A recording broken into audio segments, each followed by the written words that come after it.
Awesome. Okay, so Mulaney and Barbie are in my screen, and you guys can see my screen okay? Yep. Yeah? we can see you Okay, just fine. awesome. Yeah.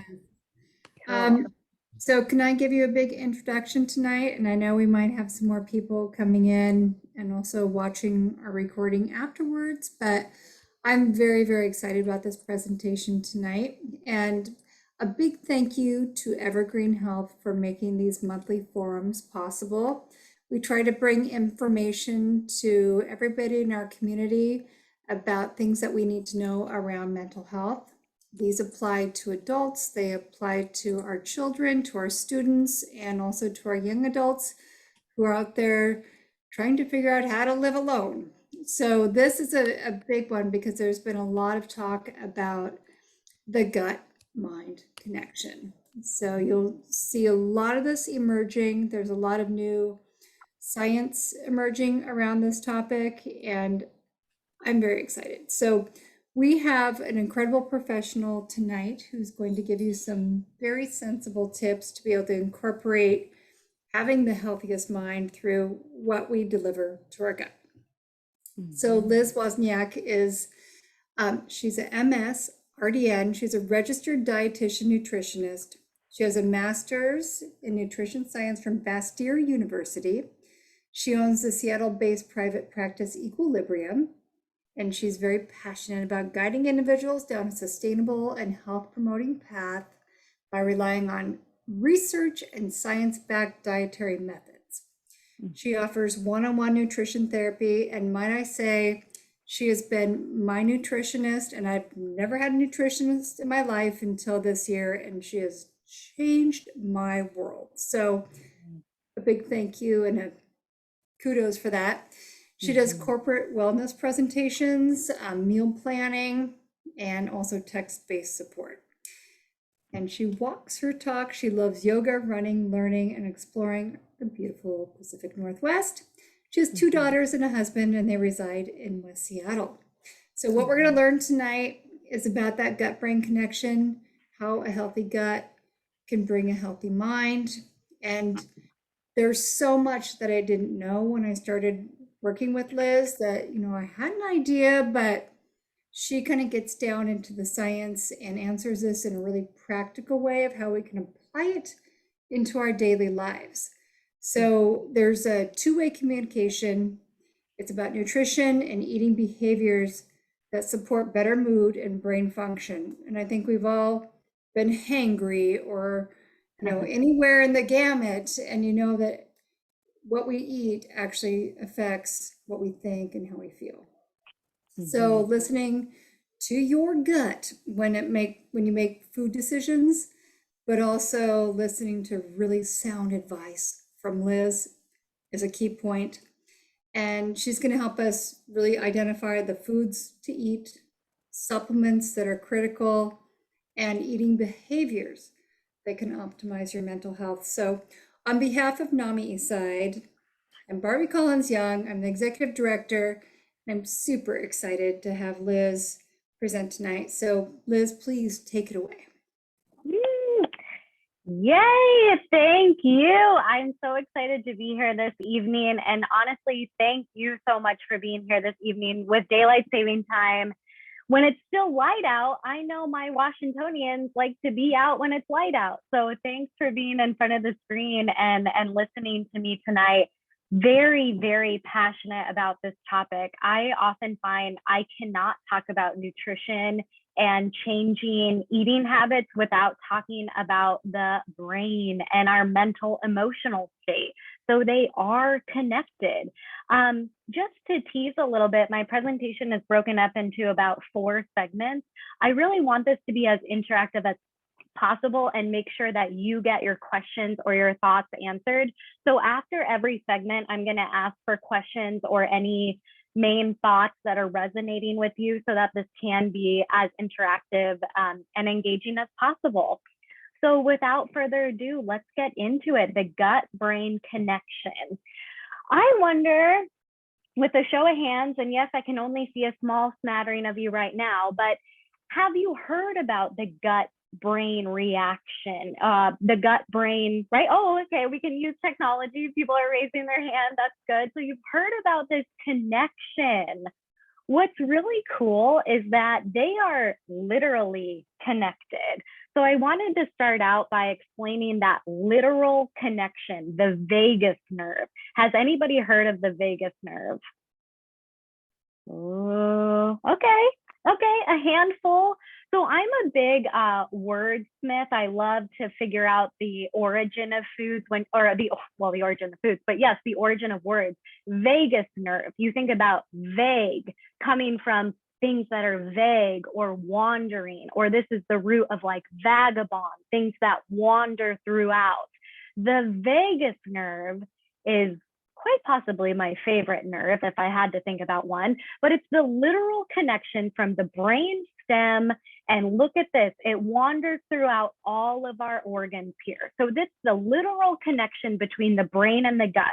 Fun fact is that in utero, when a baby develops, the brain and the gut are from the same nascent cells. Literally, you start out as a brain and a GI tract. I mean, I can't think about like anything else that is more literally connected than when we begin in utero. So these are really, truly connected. You can see right here that I really want to express, just as Barbie said, that it is a two-way street. The vagus nerve emits signals from the brain, but it also emits signals from the gut. The mind directs the body just as much as the body directs the mind. Now, which one can we have more control over? I don't know, it's debatable, but in my profession, I'm mostly talking about what is the physical health or what can we change about the gut health that is going to inspire the brain or the mind health. So that's really what we're going to be talking about today, is how to optimize those body messages to the brain for better focus, for better mood, for more sustainable energy, for more groundedness. What can we change about the input to our body that's going to send the better signals to our brain? So these are the 4 topics that I'm talking about today. Something that I coin as CPR eating, what the connection is between food and mood, what does your gut tell you? So literally getting into the gut microbiome and the magic and wonder of that emerging science. And then finally finishing up with some practical tips around functional foods, nutrients, and perhaps supplements that will help optimize your gut health. So let's start with that first topic. When you think of CPR, a lot of people will think about cardiopulmonary resuscitation, but no, that's not what I'm thinking of. I'm thinking of a way of showing your body how to stress less on a physiologic level. So we are in a stressful world, right? I don't think I need to tell you that. We're stressed out. There's a pandemic, there's a war, there's news going on. The babysitter fell through, everything. There's so much to stress about. The best way that we can arm ourselves to be resilient to that mental, emotional stress is to try to decrease the physiological stresses. And that is through what I talk about with CPR, which stands for consistent, predictable, and reliable. If you've ever, this is kind of a funny analogy, but if you've ever trained a toddler or a puppy, you talk about CPR or being consistent, predictable, and reliable, right? Like remember sleep training, or maybe putting your child on a nap schedule, or maybe the puppy on a certain eating and activity schedule. That is because consistency, predictability, and anything that's reliable is like, whew, a breath of fresh air to the brain. It just calms the nervous system down when there aren't so many variables or there aren't so much hecticness or chaoticness. So this is more alluding to the benefit of consistent, predictable, and reliable meal timing. What I'm alluding to here is the benefit of blood sugar control. Anytime that I talk to somebody with mood disorders or mood challenges, I am always talking about balanced blood sugar. And that is my first line of defense that I go to. What is your meal timing like? And how is that setting you up for either instigating or helping to mitigate a mood disorder? Blood sugar is exactly aligned with our mood and our energy. So here's what I mean by that. Let's think about the span of a day, AM to PM, depending on what time you wake up, what time you go to bed. I mean, as much as we like to challenge it, we are very much still driven by circadian rhythm. So I think about AM to PM being those light hours, right? Like the times that we're going to eat and maybe be stimulated. So here's an example of something that I often see, right? Let's say starting with coffee, a couple of cups of coffee, that's really, really prioritized. Well, maybe I have like something quick in the midday. And then, believe it or not, I tend to graze all afternoon because, yeah, I'm hungry. So what I see here is really an imbalance of nutrients over the spread of the day, seeing that the first half of the day was really low in overall nutrition, really low in overall energy.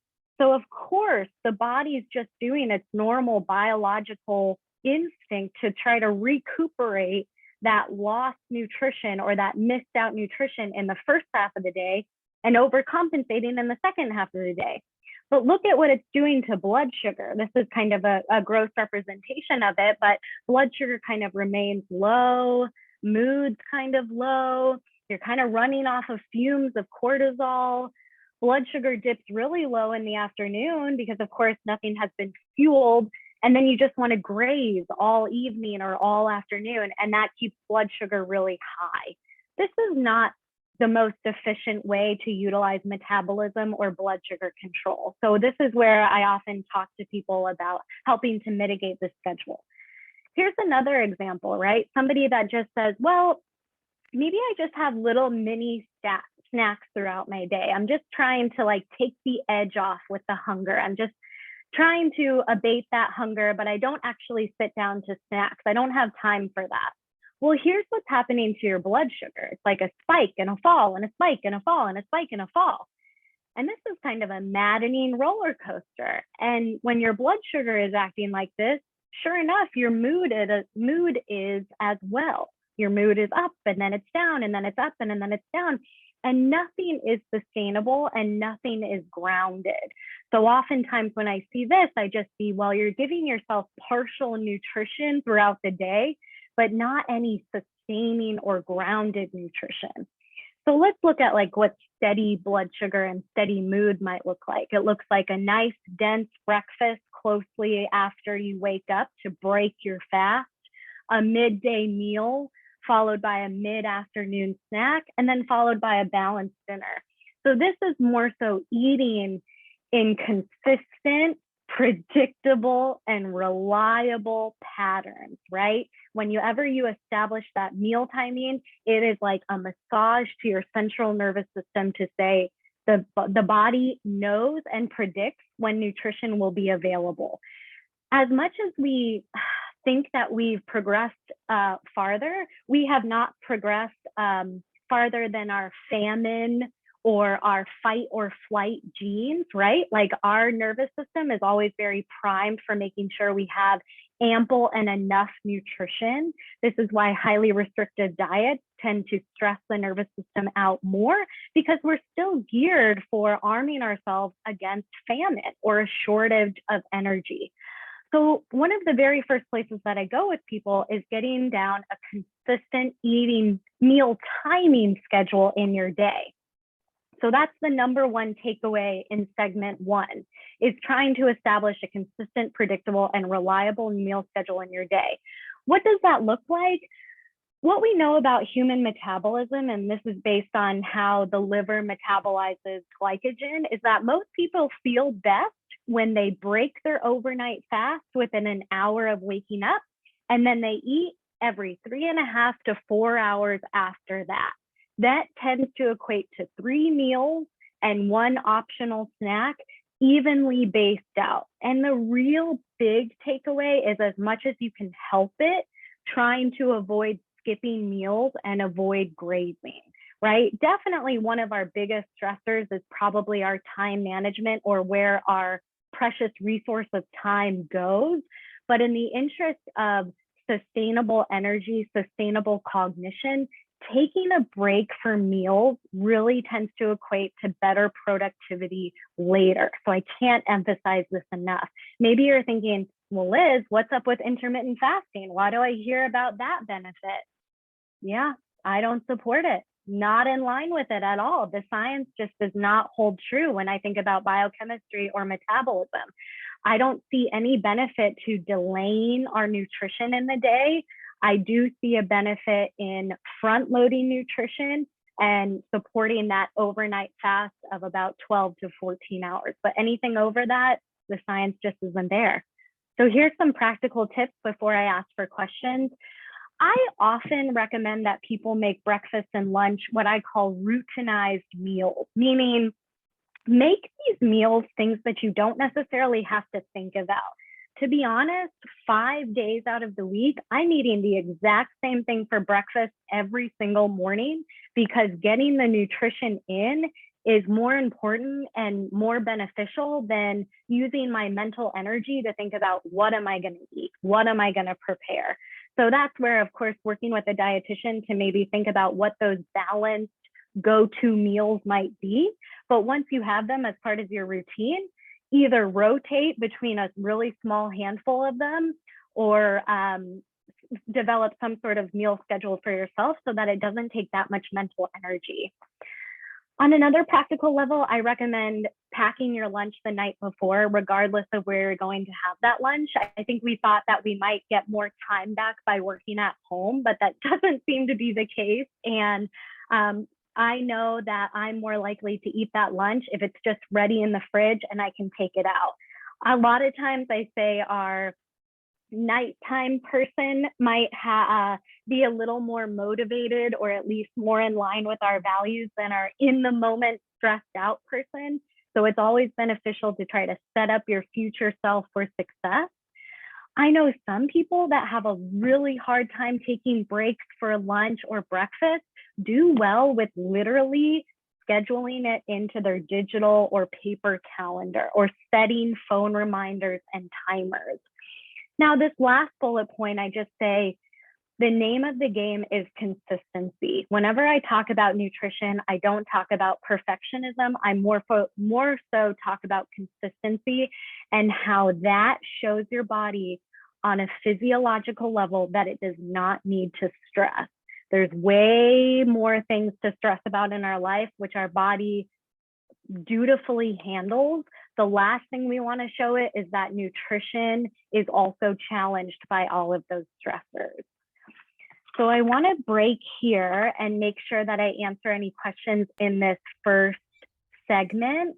Does anything resonate, or is something a question that you have about blood sugar control or meal timing? Yeah, Melanie. Well, Melanie, yeah. Yeah, I think this just reminds me of things that I've learned in the past, where if you're not feeding your body on your consistent 3.5 to 4 hours, it goes into kind of a protection mode. Like you said, it's not sure when it's going to get food again, so it stores it. So it does mess with your metabolism. It goes into, starvation mode. I can't burn these calories. I need to save them and store them as fat because I might need them later, because the crazy brain up there isn't going to feed me. Yes. And that's such a good point. I just want to add to that in saying that I like to always bring in, like, as it should, right? The body its number one job is just to survive. So it makes a lot of sense that if we only give it, let's say, 1,000 calories of energy, it is only going to burn or utilize that 1,000 worth of calories. That makes a lot of sense. Thank goodness it has that biological instinct. But what we don't want is for the body to always be in conserving mode, so that it's holding on to everything and it's never in a burning or a building up mode. you're exactly right. When we sacrifice nutrition, we are very much sacrificing other peripheral bodily functions. So that's a really, really good call. Barbie, did you have a question? It's kind of a question, but I've probably been Liz's toughest customer because breakfast was not necessarily part of my morning schedule because I just have a lot of coffee and my body was like, we're good, we can go on. But then there would be that crash and that time, and Melanie, because she's in my office, she's pricing me. I'm like, I need food. What do you have? I'd just go and like, feed me. And I felt like I couldn't satisfy that. So I'd probably eat more than if I would have like really balanced that through the day. And so this was like the one thing I learned that, the intermittent fasting really just kind of makes you kind of starving later in the day where you just want to eat more. But if you just do the right foods a little bit at a time and start in the morning as kind of your baseline, it sets you up for a really good day of smart eating. And you can, like, I can feel my blood sugar like stabilize when I'm planned out and I know my timing, and it's like, oh, must eat something. If my body is focused on something else, it appreciates it. So I just think this is really fascinating. Yeah. Absolutely. And you know what? I just want to add to that. And I think I mentioned this to Barbie, that coffee is a sneaky thing and that morning time is a sneaky thing. So when we wake up, cortisol is high, which is a natural appetite suppressant. Add coffee to that, and that's a natural appetite suppressant. So sometimes our typical habits in the morning don't necessarily breed us to want to eat, but that's where hunger signaling is really something that you want to honor. But there's also such thing as practical hunger, meaning like, I'm not necessarily very ravenous and hungry now, but I'm going to eat now because I know that my body needs fuel, and also because it's going to benefit me later. So that's a really good call out, that we might not feel hungry in the morning. I hear that all the time, very normal, but I always challenge people to experiment with, if you have a little something, especially protein packed, do you actually feel better later? Let's see.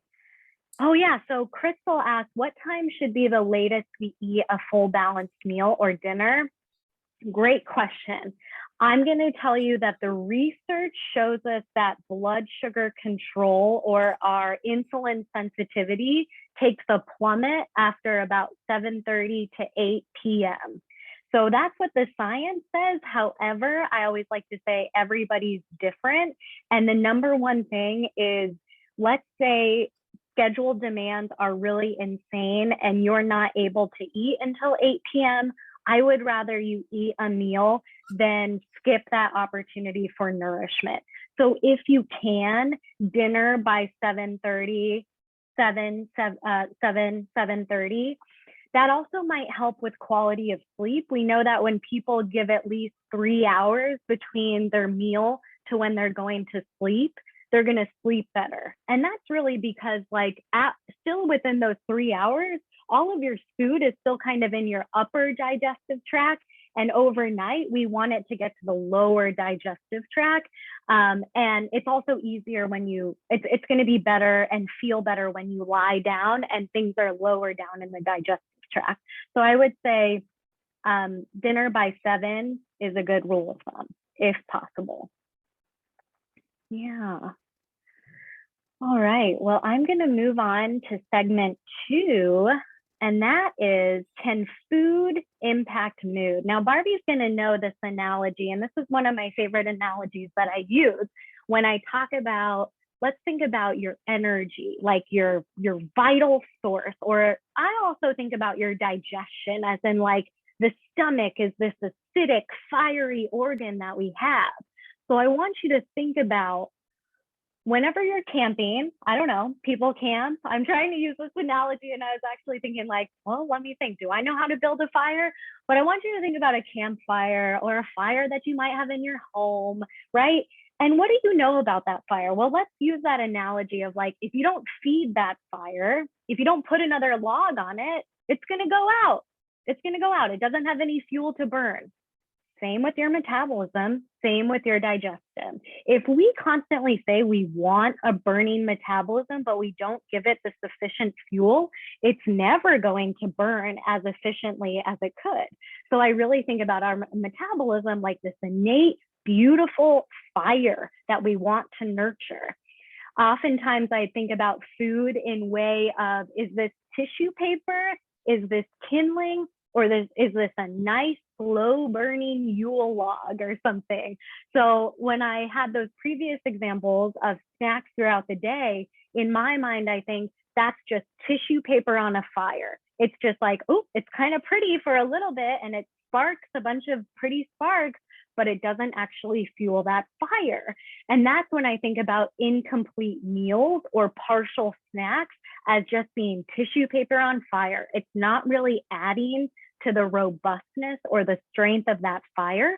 So in this next segment, I'm going to talk about meal composition and how your meals should be more like Yule logs or more like firewood that's actually going to feed that fire and make it very efficient and effective. So something or why that's important. Oh gosh, this is such an interesting graph that I want to orient you to. So the brain, the mighty, mighty brain. I'm using it right now. You guys are using it right now. As you're hearing the words, you're trying to translate it to any sort of understanding, you're knowing the words, blah, blah, blah. It is less than 2% of our body mass. But look at this. It requires 20% of our energy. 20% of the calories that we take in or of our basal metabolic rate goes to the brain. That is crazy. That is crazy. Like, look at the skeletal muscle. That's a really large percentage. And the same amount goes to our skeletal muscle. Look at that mighty liver. So this is just to drive home the fact that when we skip out on nutrition, the brain suffers. The brain is one of the first things to suffer because it is a vital organ.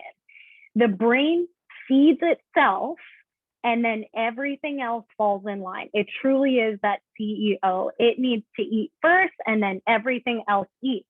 So this is why many times malnourished people will experience GI distress because the gut shuts down. They might have muscle atrophy because the muscle shut down. It can't possibly build muscle. So this is why the body has adapted with this mighty brain and it requires a lot of energy. So in talking about meal composition and what that looks like, I go to the healthy plate model.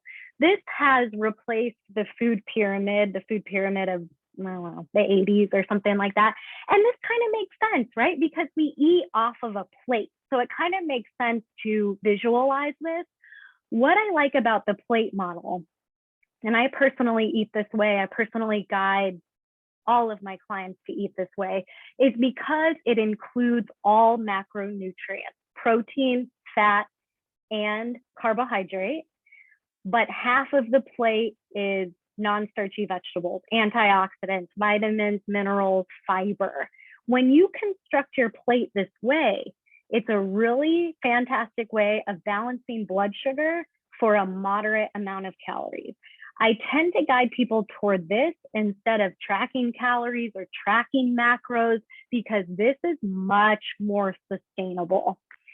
If the plate model doesn't resonate with you, or maybe you still want a little more concrete information, I guide people to use our hands. We all have these perfectly portioned hands that are in line with our nutrition needs. So when it comes to protein, especially meat protein, we get ample amount of protein from the size of our palm. The size of our palm is about 4 to 6 ounces of meat, depending on your size of the palm, and it will be exactly in line with the needs that you have. When it comes to starch or complex carbohydrates, that's going to be one heaping handful or so, one heaping handful. Non-starchy vegetables or colorful vegetables, 2 handfuls. So you kind of imagine this, and maybe, again, much more friendly and more sustainable than saying cups or grams or things like, or ounces, things like that. You might ask, like, where's the fat, or what about the serving of the fat?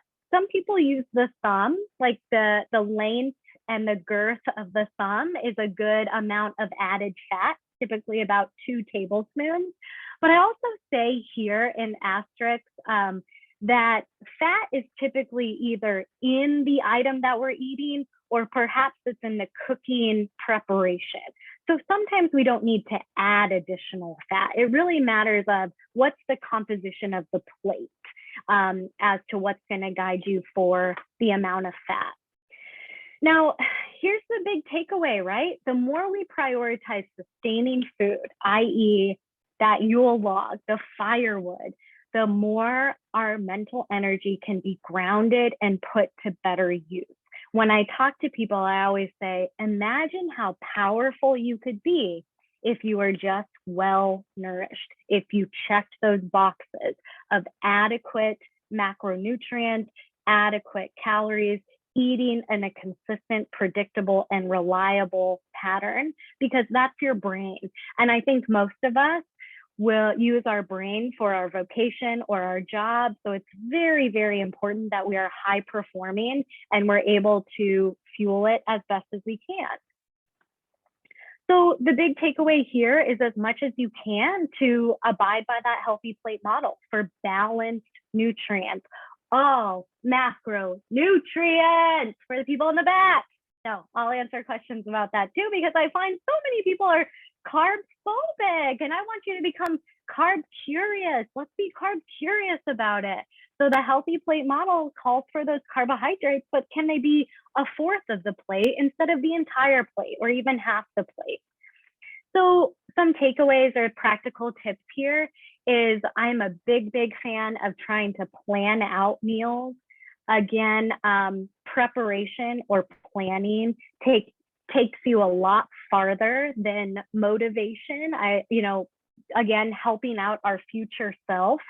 So for me, or what I tend to guide people is, at least plan dinners, at least plan your dinners. There's something about knowing what you're having for dinner at night that can be, again, very stress relieving. And I offer this simple checklist of saying, do I have a protein source? Do I have a complex carbohydrate? And do I have a large serving of vegetables? If yes, then that is a balanced plate. That is a balanced blood sugar composed meal. For ease, and if there's any challenge in adding more vegetables, as we started this call, everybody was talking about the beautiful dinner vegetables that they had. So I don't think I'm worried about that.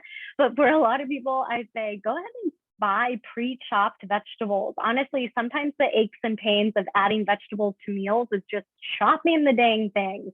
So buy pre-chopped vegetables, and then you can just throw them in a steamer basket or roast them in the oven to quickly add to meals. Whenever you eat out, just trying to be creative in mixing and matching things to create your own healthy plate model.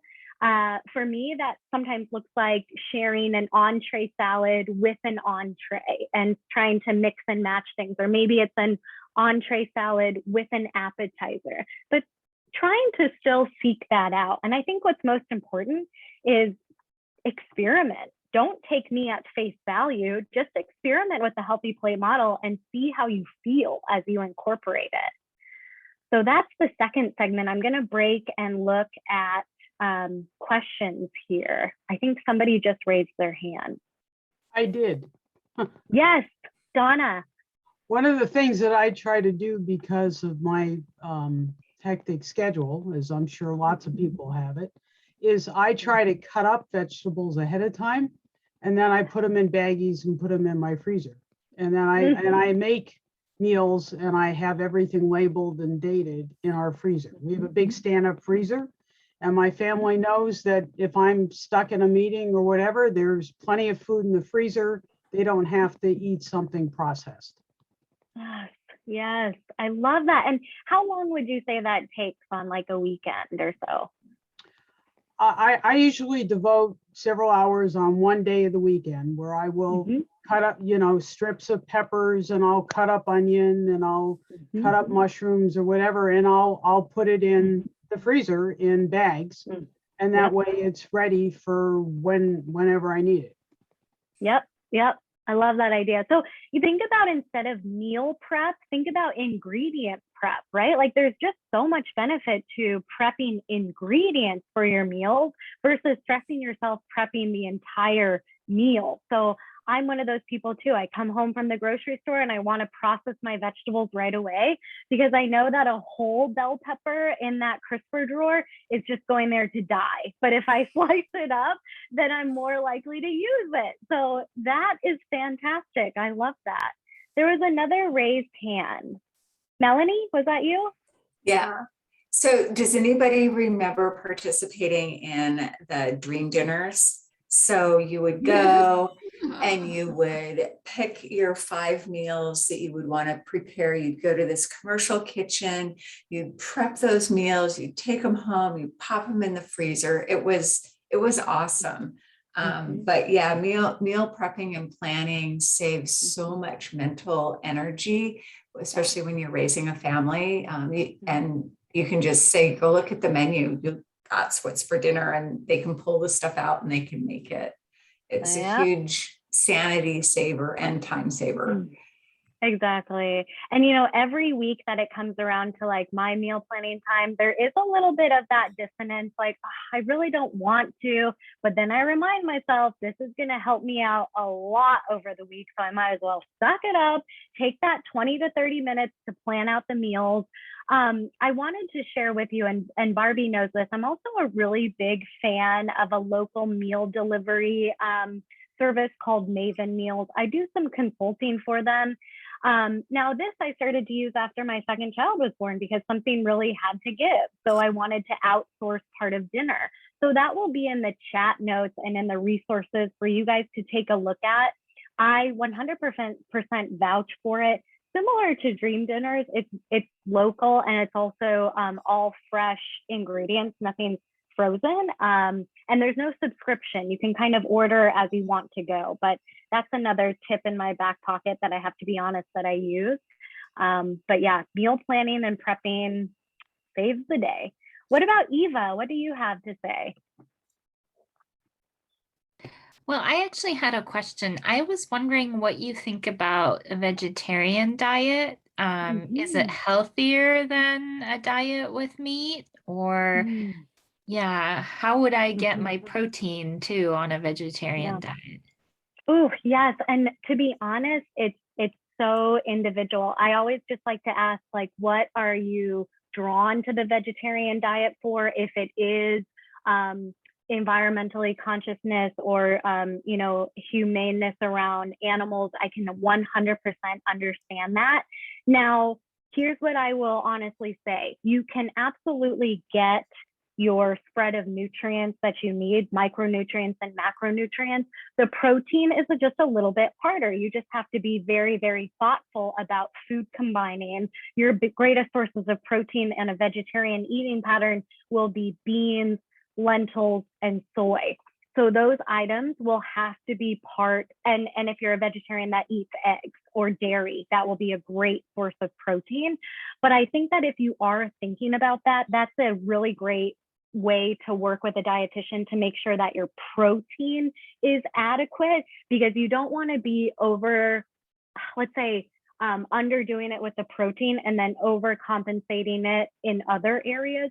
It is doable. And I always just make sure that people feel like it's really sustainable for them, that they have enough variety in it. For the most part, I tend to guide people to a flexitarian eating pattern, which means 50% of your meals are 100% plant-based and 50% of your meals might have an animal or a fish portion. This is honestly just for diverse nutrients and also to make sure that you can easily get adequate protein. But again, it's such a sensitive individual decision that I can't really say that there's one right or wrong way. I think it's just, it kind of depends. But you kind of have to be more thoughtful about those protein combinations and amounts. Yeah. What else? Barbie, did you have a question? I did. I don't know if somebody else has their hand raised. But this is kind of more of a testimonial too, because the whole carbs thing, I think we've all been taught, especially with paleo types of things, like avoid carbs, carbs are bad. And there's been so many different diets, but I found that by actually implementing that, the whole plate model that she talked about and having carbs, especially in the morning, have a slice of toast, see how it feels. It fueled me so much more. So as just a little testament to that. And then that little Maven Meals part, oh my gosh, they are so delicious and they feel so healthy. And I'm pretty busy, so it's taken huge stress out of my life of having my family go, there's nothing to eat. I'm like, oh yes, there is. And it's super healthy. And they're individual servings. You don't have to make them like some of the food delivery that you have to make. It just comes, you just eat it right out of a container. It's perfect. Yeah. Love that. Absolutely. The one thing I just want to, do another promo for carbs too. It's really been a disservice that carbs and sugar are kind of labeled in the same thing, right? Technically they break down into glucose, so I could see that, but a sweet potato is a lot different than an almond croissant. And I just hate to think about everybody missing out on that important glucose and that important fiber. There's something that I remember a nutrition professor, when even paleo was just coming out, or keto on the mainstream, keto has always been out, but keto on the mainstream. And she was saying, every single cell in our brain has 10 different glucose transports. It loves glucose. It needs glucose. That is its preferred fuel. It's hard to think that the human would ever evolve to not need or perform best off of glucose. So I'm like, we got to go back to the anatomy and the physiology as to what helps fuel our human body the best. And for better or worse, we have not changed. We have not really changed. We need glucose. So yeah, just another plug for that. Oh, I think I see that Crystal said that she can't receive the meals to her zip code. Yeah, and that is if you're out of their delivery service, you can pick up from their commissary kitchen in SeaTac, but sometimes that's out of the way for people. So definitely understand that. Any other questions before I go to our third segment? No, this is cool. Okay. So segment 3, this is a fun one. What does your gut tell you? So I'm getting back into that bidirectional vagus nerve, or the signals that the brain is telling the gut, but also the gut is telling the brain. So in this segment, I'm going to talk about what truly does fuel that microbiome best to support calming and beneficial neurotransmitters. And then also, what does it mean to listen to your gut? So that's where we'll go here. So these are the messages that we get from our gut every single day. I think it's very cool, actually. Sometimes we have to pay to get these annual exams with our doctor. We have to get blood labs done. Maybe we get a checkup. Maybe we get a colonoscopy or things like that. But these are things that we can dial into every single day to say, how is my gut health doing? In every single initial consultation that I have with people, I say, hey, tell me about your poop. Tell me about your bathroom habits. Let's talk about it. So I talk about poop a lot, I'm going to be honest, but that is one of our best indicators of health. So I always ask people, pay attention to the frequency, pay attention to what it feels like, pay attention to what it looks like. And let's talk about that to figure out what the gut is telling you. When I think about regular bathroom habits, it can be beneficial that people have 1 to 3 bowel movements per day, that they're well formed, and that you feel empty, that you feel like they easily pass, and that you feel empty after you pass that bowel movement. That is a good indicator of a well-working digestive system. What people might find, and this is very much true, that people kind of get on a poop schedule or a poop window, as people talk about. That's actually a really good sign that shows that your digestive system is really dialed into circadian rhythm or to your hormonal changes that occur overnight. So bathroom habits is a big one. Get curious about that. Speak to a provider if you feel like anything is amiss. Presence or absence of GI distress, right? So I always think like the way that we feel healthy is kind of feeling nothing when we don't feel distressed, or we don't feel bloat, or we don't feel, like there's trapped gas or something going on. So just taking inventory as to how many days, or maybe after what you eat, is there any presence of GI distress? That is data for you to then act off of or to experiment with again. That's interesting. That restaurant meal where we had the angel hair pasta with cream sauce, that really didn't sit well with me. Well, was it the cream sauce? Was it the pasta? I don't know. Let me experiment again. All of those GI symptoms are just more data for you to experiment with. And you know that more than anybody.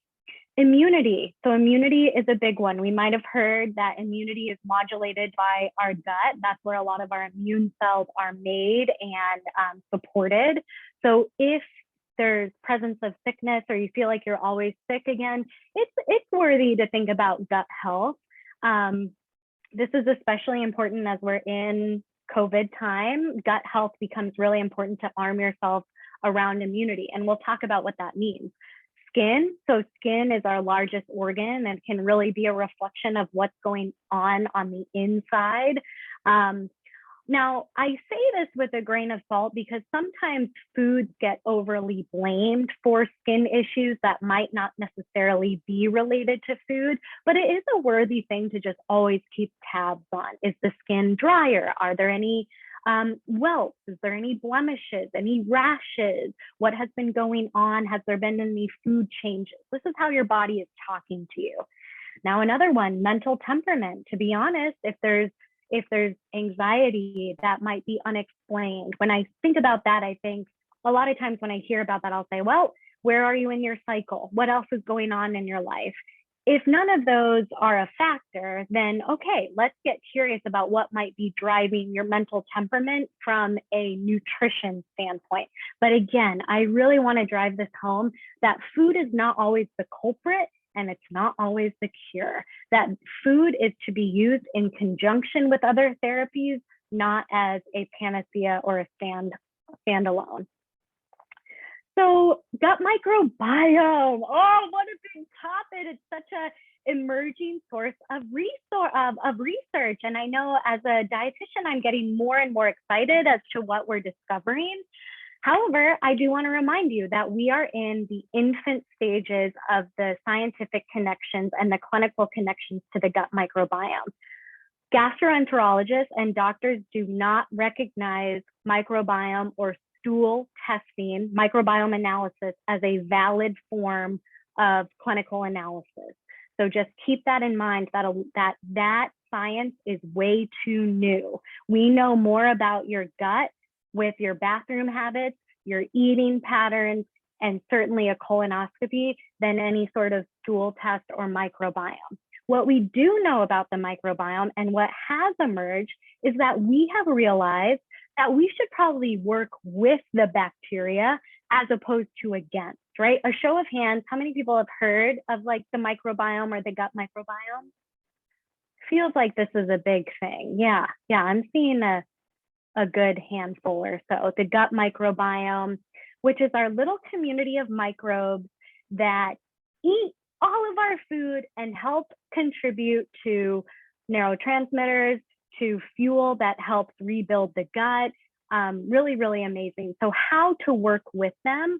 Well, just like every strong community, diversity is key. That is the one thing that the scientific community can definitively say is that we know that when people have a diverse microbiome, meaning diverse species, diverse phyla within those species, they are more resilient. They are less likely to get disease. They are less likely to get sick.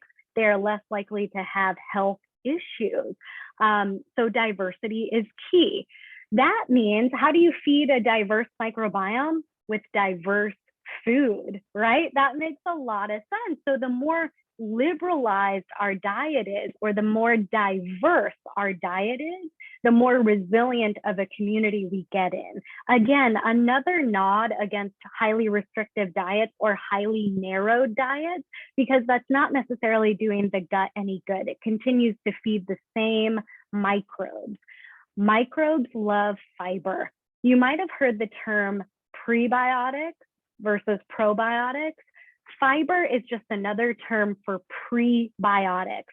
This is food that fuels the microbes. And of course, for those microbes to get stronger and to proliferate, they need fuel and they love fiber.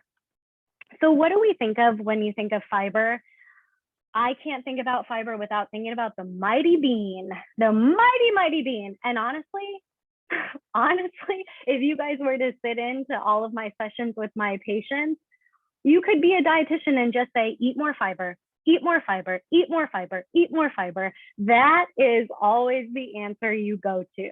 Oh, I'm constipated. Oh, I have bloat. Oh, I feel like I have water retention. Oh, I have high cholesterol. Eat more fiber, more fiber, because that's what fuels the microbiome. It's also what exercises the gut. The gut is one long muscle, and just like any skeletal muscle, it needs exercise to stay strong and to stay functional. So these foods listed here are your best sources of fiber, soluble fiber, insoluble fiber. You need both. Beans, lentils, split peas, whole grains, fruits with the skin, vegetables, nuts, and seeds. Another honorable mention is mushrooms. Mushrooms are technically a tuber. Cooked mushrooms are really wonderful for the gut. So hopefully this inspires a little more flexitarian eating or more beans to your plate.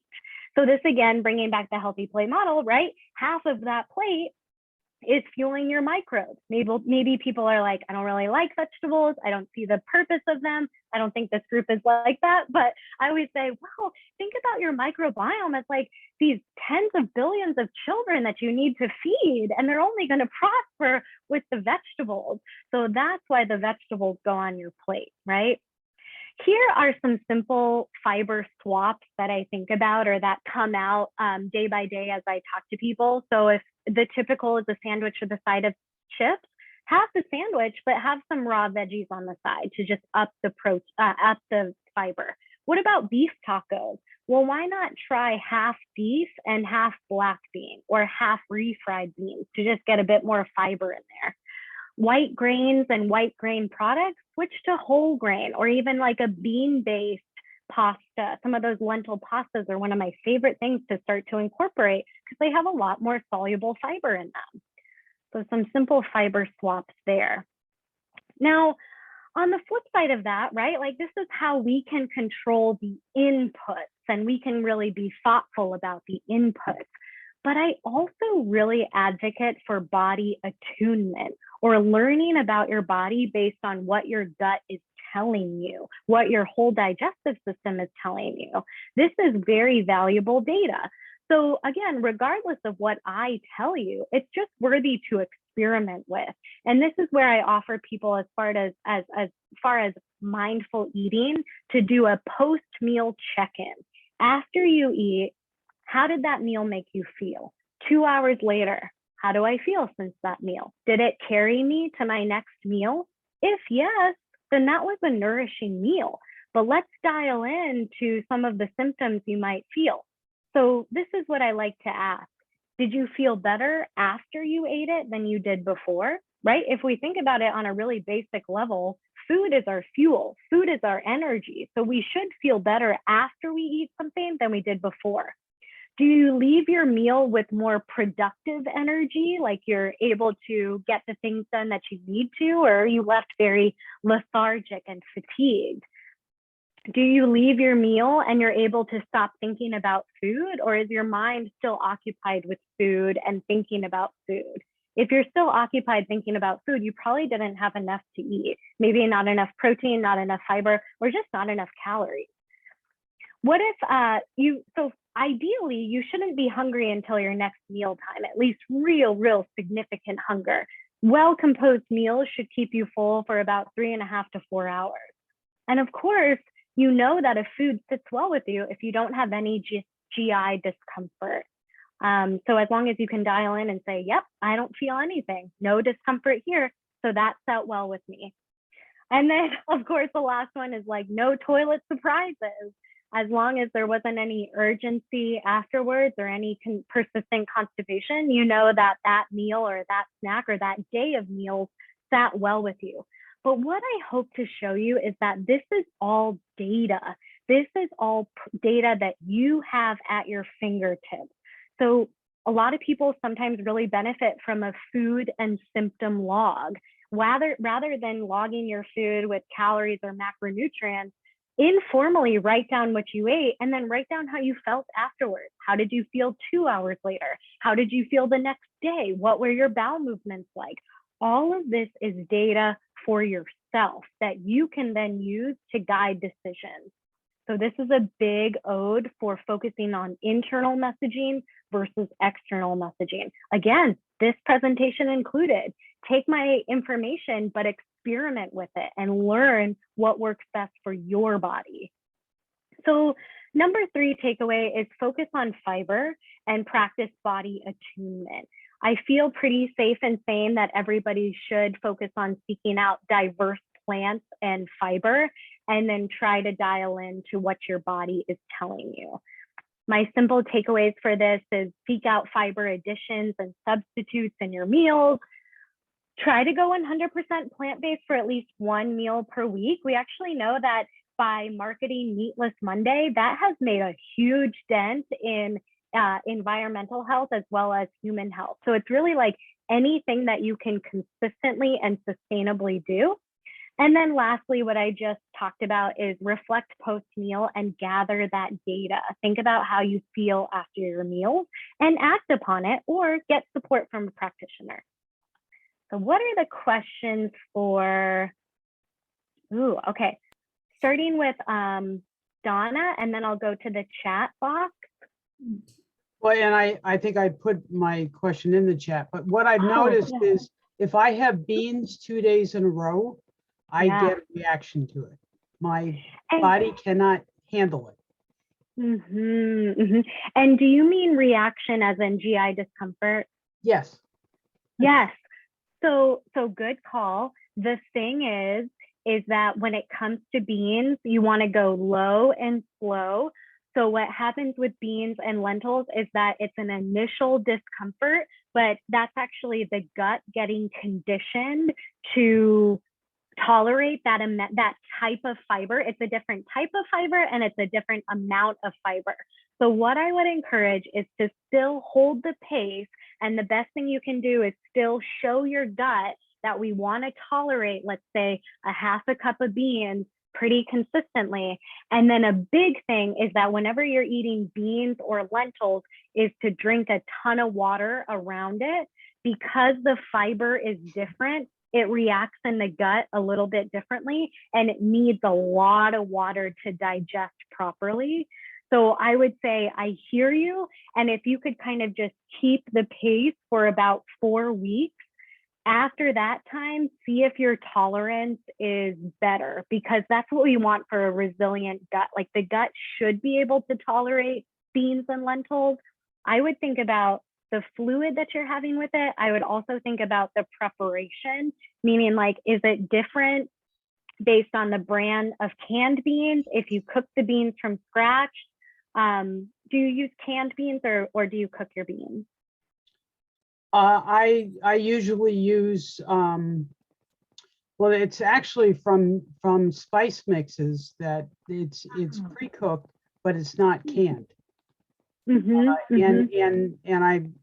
I think it's kind of pre-boiled, so it's not fully cooked, but it's not raw either.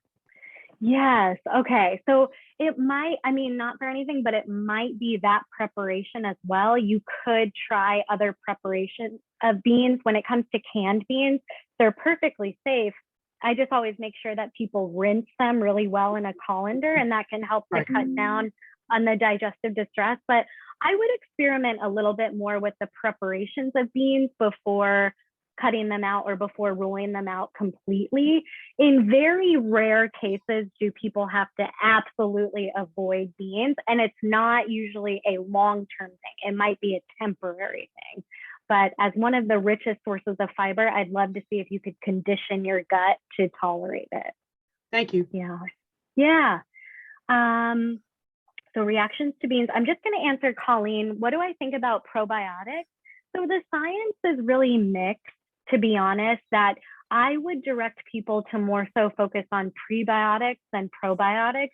If you think about a probiotic, it's supplemental bacteria, or maybe it's bacteria in food that is very transient, meaning like it's only going to be present if you take that supplement the rest of your life, or if you eat that food the rest of your life, where it makes more sense to fuel the microbes that are present, and a diverse amount of microbes, from prebiotics. So many GI doctors or doctors are, and researchers are more so guiding people to food sources of prebiotics. So I would save your money. It's only very rare cases that I recommend probiotics, and that is if people are on a round of antibiotics. It can be helpful at the tail end of the antibiotics to help replenish the gut, as long as that's okay with your doctor or your physician. But as far as like an everyday supplement, I say save your money with that. Yeah. Okay, Melanie, did you have a question? And maybe you put something in the chat as well. So you're talking about poop at work? I put a funny video in there that came across. I came across that, I think, back when it first came out, but I laughed so hard I cried.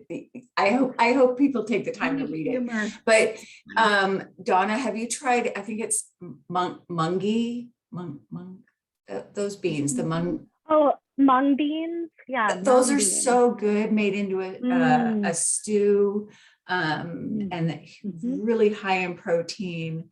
And they're the red bean guy, the red mill guy. Anyway, Bob's they come. Bob's Yeah. Mill, yeah. Bob's red milk. Yeah, they're really good. You can make them in a vegetable broth, or mung beans. Yeah, and then onions. And I think just some spices. Oh, and you do add a little bit of coconut milk at the end. And I use an immersion thingy midopper to blend it all up. So it then is like a super creamy, yummy soup. And then you can take naan and kind of like eat it. It's just a really great vegetarian, high protein food. Yes, who's hungry now? My goodness. Lots of fiber. Just ask the family.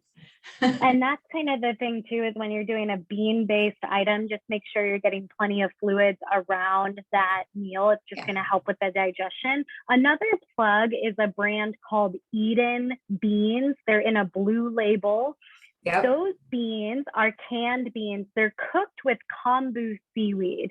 There's something about kombu seaweed that helps to attach to the phytic acid of beans and helps to cut down on the flatulent properties, as well as, like, some people talk about phytic acids as being anti-nutrients. I don't go that far, but it does make the beans more bioavailable when the phytic acids are broken down from the kombu seaweed. It's a little bit more expensive for a canned bean, but I honestly think that the texture is better and there's much less flatulence, so might be worth it. Barbie, did you have a question? Well, again, it's not a question, it's a comment, but years and years ago, before pandemic, I saw Naveen Jain at a mental health conference. I don't know if you guys know who Naveen Jain is, but he was like one of the pioneers in the microbiome and the gut-brain connection. He was talking about it being the anti-anxiety pill, is to feed your gut the right way. And so I just thought and he's kind of again, emerging. Tony Robbins talks about him, etc. So this whole topic it's becoming mainstream, but it wasn't so mainstream probably 5 years ago. So it's pretty mind-blowing, and I think something we all should know. Absolutely, absolutely. I just really think about the calming effect of more fiber, or the calming effect of a bit more of a nourished and grounded microbiome. So that's just that clear link between mental health, cognition, with the microbiome. Also, you might have heard this statistic is that the vast majority, upwards of 90% of serotonin is created in the gut. That is why a lot of antidepressants will have GI symptoms or GI changes because of the serotonin in the gut. So right there is just another real life example of that. That's something that we can have control over with the food that we put in. Yeah. And Denise brought up a good point that you could buy kombu when you make your beans, and go ahead and make beans if you'd like with the kombu. Yeah, there's something wonderful about that. But I'll transition to our last segment that really talks about more specific food and supplement choices that are really in line with gut health and microbiome health. So let me get to that. So this is what I call functional foods and nutrients, meaning that remember that it's not always just one food. It's not always just one nutrient. It's the eating pattern. It is what your consistent eating intake is like. And then when it comes to supplements, they are called supplements for a reason, right? Not substitutes. So supplements are important to add, but not going to be a cure-all. So let's get into it. Here are some choice foods that I really wanted to draw out from the literature. Fatty fish, or anything that's high in omega-3s. We're really lucky in the Pacific Northwest to have such a smattering of beautiful fish or salmon. I also like to use the acronym SMASH fish, which is salmon, mackerel, anchovies, sardines, and herring. SMASH. I should have put that down. But anyways, any sardine fans? Has anybody been into the sardines? Well, crickets. Okay. Well, bummer. Sardines are really, really wonderful. They're relatively cheap and super high in omega-3s. They're actually, kind of equivalent to a fish oil supplement. But anyways, for the anti-inflammatory properties, I really wanted to draw out fish. Of course, not a source of fiber by any means, but a source of those really great omega-3s that we know help to mitigate inflammation in the brain. Blueberries, check out all the research around cognition and blueberries. A lot of thought is that it's really because the skin of the fruit is where all the antioxidants are, and blueberries in particular have a very large surface area versus flesh, right? So you end up getting a lot more skin when you intake blueberries, and because of their high antioxidant amount, these blueberries always stand apart. Leafy greens, I will never forget doing some training where I learned about people that did memory tests, and they were testing, I think it was in the University of Chicago, they were testing memory and cognition, and noticed that when people included just a half a cup of leafy greens every single day, their memory got better by 9 years, meaning that they had the memory and cognition of somebody younger than them by 9 years. That is so cool. Again, more of the antioxidant activity, but also the folate. Has anybody ever heard of the nutrient folate? Becomes really important in pregnancy, right? Folic or folic acid is very important in pregnancy. That is because of brain development of the baby in utero, or the spinal cord, the central nervous system. So we still need folate, or we should still seek out folate. And one of our richest sources is dark leafy greens. Nuts and seeds, again, I just get amazed and excited about the research that comes out around almonds, probably because of their mineral density. Pumpkin seeds are one of our best sources of magnesium. We don't get a lot of magnesium in other foods. So pumpkin seeds are a great, great source of magnesium. Eggs, because they have a nutrient called choline, is kind of like a massage to the brain, or I kind of think about it as like a natural lubrication to the brain. Choline, very, very important. The egg, the whole egg, by the way, the whole egg. So go ahead and have the whole egg. Broccoli, woo! Broccoli, because of its cancer fighting properties. So broccoli is one of our richest sources in sulfur, as you might know, because of how it smells if it sits for a long time, right? But that's actually really, really great for our liver, and really, really great for our complexes that go to create antioxidants. So here's the thing. We eat antioxidants, but we also create a ton of antioxidants. And actually the antioxidants that we eat, you can kind of think about it as a drop in the bucket. It's very, very minimal compared to the antioxidants that we create every single day in our body, thanks to good liver function. Broccoli, or cruciferous vegetables in general, help to increase this process. Other notable mentions are tea. So tea is a specific source of L-threonine. Has anybody heard of L-threonine? No, okay. L-threonine is kind of similar to caffeine, but it gives a focused, calm feeling versus a focused, agitated feeling sometimes. So L-threonine is often in supplements that will talk about calm or relaxation or focus. Now, again, from where I sit, I say get it from food to be really safe and to see how your system responds to it. And green tea and black tea are one of your best sources of L-threonine. I have coffee in here as well, because we know that caffeine to 400 milligrams or less, which is about 2 cups of coffee per day, is actually very cognitively protective. The people that have that moderate intake of coffee have less prevalence of Alzheimer's disease. So kind of interesting there. And then lastly, I have supplements that really across the board, regardless of what presentation I would be doing, I would typically recommend. But in particular, when I think about gut health and when I think about brain health, I can't help but think about the importance of adequate vitamin D stores, magnesium citrate in particular, because it helps to relax the gut muscle overnight, especially people that are prone to constipation or irregular bowel movements. Magnesium citrate at night can be really, really helpful to promote regular bowel movements in the morning time. And then the last one I have here is L-threonine as a supplement. If it feels like something that you want to experiment with, if there's any difficulty focusing or you want to experiment with a focus versus agitated feeling, L-threonine is a perfectly safe supplement to trial.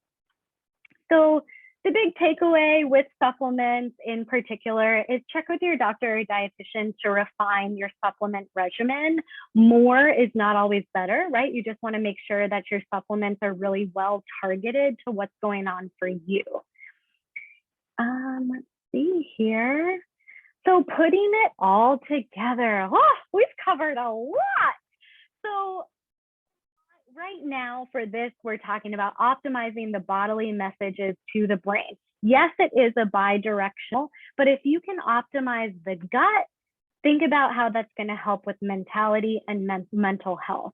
So when I talk about that, it's about balancing blood sugar as a first line of defense, which is about meal timing, balancing your plate for meal composition, feeding your microbes with adequate and abundant and diverse fiber, utilizing targeted supplements.